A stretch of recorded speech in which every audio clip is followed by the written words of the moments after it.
Hello everyone! So this is Edmond Mindaros channel at sa videong ito ay pag-uusapan natin at i-guide ko kayo on how to send money to dcpay/coin.ph from Connect to Card app.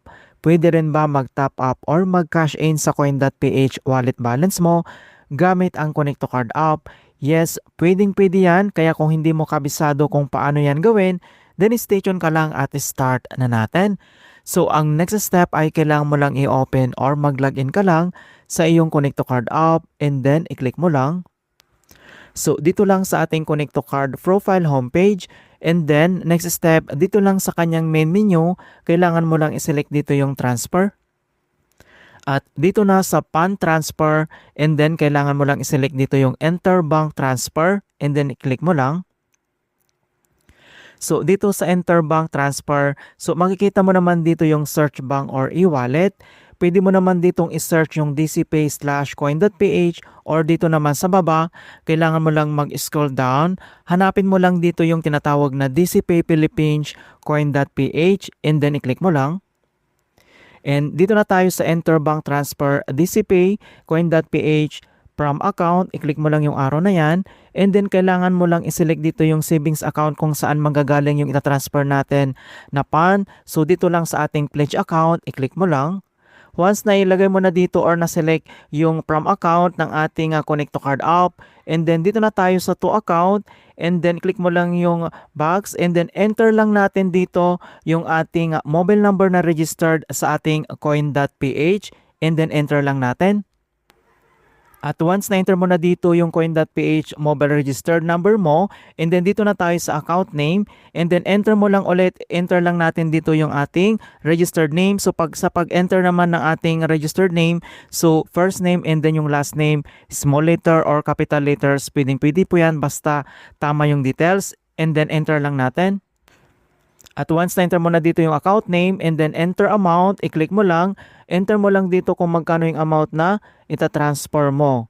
Okay, so once na-enter mo na lahat, yung from account to account, yung ating coin.ph register mobile number, and then account name, amount, and then dito sa baba, itap mo lang dito yung next.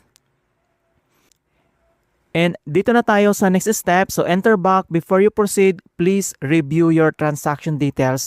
So dito naman kailangan natin i-double check kung tama lahat yung details para maiwasan yung error at hindi rin ito nag-re-refund kapag mali yung nilagay natin na details ng ating coin.ph. So from account, sa pledge account natin magagaling, to account sa ating coin.ph account, and then yung amount, then yung kanyang admin fee or transaction fee, may bayad itong 12 pesos. Hindi kapag okay na, itap mo lang dito yung proceed. And then, another notifications, kindly confirm that all transaction details are accurate. Errors may result in processing delay or issues kapag mali. So, tap mo lang dito yung yes, confirm kapag okay na. And kailangan lang natin i-enter dito yung ating 6-digit na MPIN ng ating Connect to Card account. And then enter lang natin.